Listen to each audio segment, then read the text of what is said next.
The final few episodes of Dragon Ball Super are drawing near, and with the timer counting down, we only have 3 fighters left that are confirmed for the final few episodes here, that being Jiren, Goku, and Frieza, whose whereabouts are still unknown and hasn't been confirmed as of this point of being ringed out. We are up to basically episode 129 and episode 130 in spoilers, and I'm here with Unreal and Timid Gaming to discuss what's really going to go down here with our fighters, and what are the possibilities that they have here for the ending of Dragon Ball Super, and how can they utilize these characters to the fullest in terms of making sure that they're memorable and having them have a very key factor into ending this series.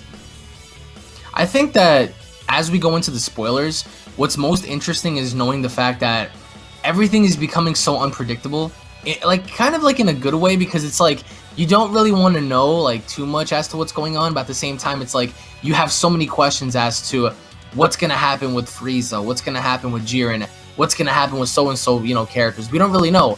And I feel like I think the deciding factor again is going to be Frieza in all of this, because Frieza has been one of those guys where he's been hidden in the shadows. He really hasn't been revealed to do too much. Right now he's immobile. He's somewhere in the ring. And I think that as we go into the episode 129 and 130 conclusions, I think that Frieza is going to reveal himself, and we're going to get the possible Super Dragon Ball Heroes opening ending, to where we see Goku and we see Frieza teaming up to fight Jiren. But from there, it's all a matter of trying to set up something, because I think that obviously Golden Frieza is no match for Jiren at this point, but I think that he's going to have a hand in doing something really sneaky that gets him the victory regardless of what he does. And with Frieza just coming off the battle with Toppo, we know that Frieza can't stand hand-to-hand with Jiren at all. And do you see him getting any power buff, or do you see him... The way I've always been picturing it is if he doesn't pull something sneaky against Goku, if anything, if he does assist Goku, what I'm picturing in my head is him is basically, remember when Vegeta shot Cell during the father-son Kamehameha?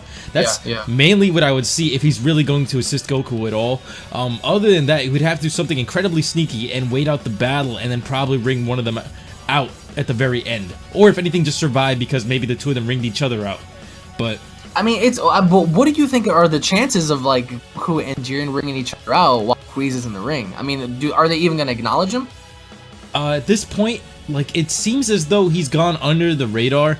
I'm not sure if they're gonna acknowledge him, because if Goku goes Ultra Instinct, it seems like right now Jiren's targeting everyone else except for Frieza, because with the barrier going up to protect them in episode 127, he's aiming directly at Goku and Vegeta, and it seems like most of his efforts are on the Saiyans, if anything. That's why 17's protecting them and is gonna get ringed out because of that.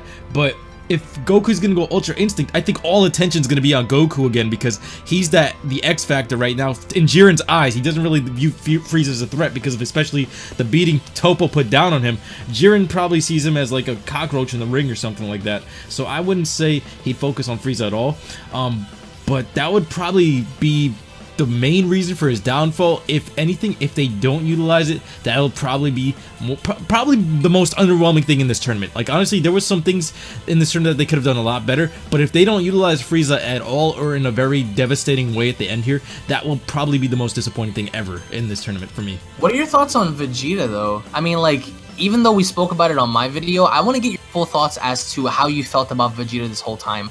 I'll be the first one to say I didn't think that he was going to make it past Jiren during episode 122, but he did a great job. The dude, he hung in there with, some of the best, and he took out, Toppo.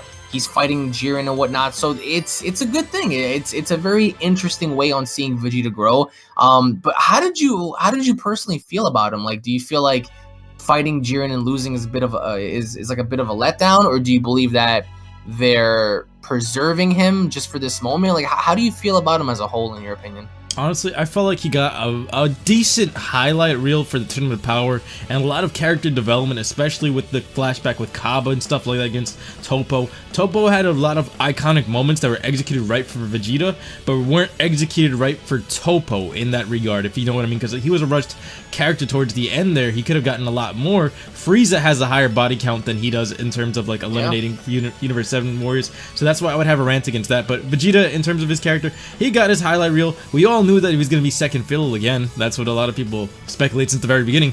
It's just going to be like this. Goku's going to be in the spotlight more than you are, and then there's nothing you can do about it. I was hoping for Ultra Instinct or Ultra Instinct Vegito or something along those lines, but they've killed all hopes of that with this announcement. And all of honestly, these clickbaity YouTubers coming out saying Ultra Instinct Vegeta with proof. I mean, it's blatantly obvious that he's not going to get it. And I mean, nor was he ever, because that wasn't really his thing. But he did get a huge, Zenkai, and he did get a new form, which I think looks pretty cool. It reminds a lot of us of Ultra Blue Vegeta, or Ultra Vegeta, excuse me, from Dragon Ball Z when he fought Semi-Perfect Cell.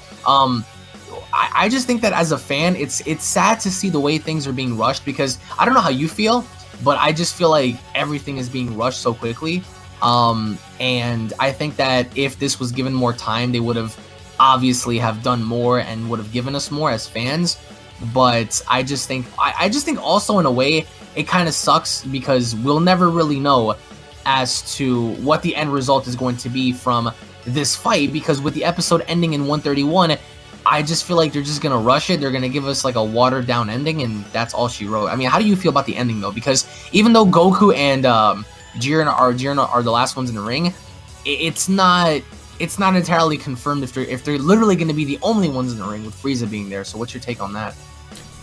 Honestly, like, usually I think it might be that I'm used to the old school Dragon Ball Z ways with them having like more than just 2 episodes of just one-on-one, because even going back to with what we just discussed with Vegeta, his final explosion against Toppo, I don't think it even compares to his final explosion in Dragon Ball Z, and I think that's why it was slightly underwhelming for me. I don't know if anybody else agrees with that, because just the fact that it just doesn't stand out as much, and it doesn't have that much emotional impact, mainly because of the villain, Toppo being underutilized and stuff like that. And I feel like Jiren might be falling into the same exact pit here, where even if it's like the last 2 episodes or 3 episodes with just mainly Goku and Jiren, if they're not developing Jiren to the point where he feels like a fully fleshed out character, because right now he doesn't even feel like a quarter of what Toppo had, this is going to end badly. And this isn't going to end in a very interesting note. It's just going to be like, okay, we had generic bad guy, we hyped him up for this entire time, here comes the ass pulls, take him out, done, story rushed.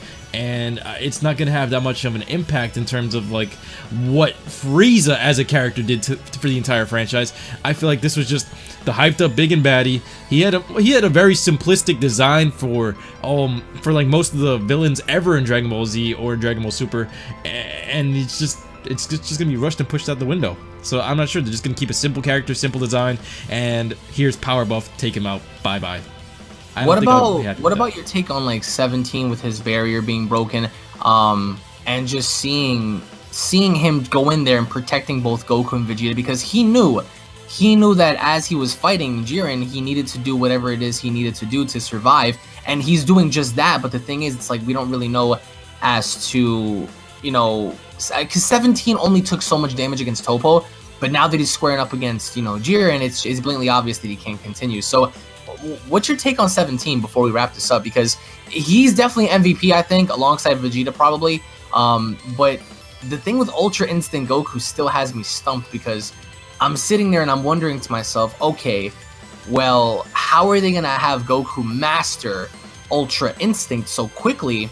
And then as we near the end, it's like they're going to try to wrap things up as quickly as possible while still having Frieza in the ring. It just seems like kind of like a cluster to me, because it's like they're trying to like tell like 5 stories at once without having to mess anything up. So what's your take on everything?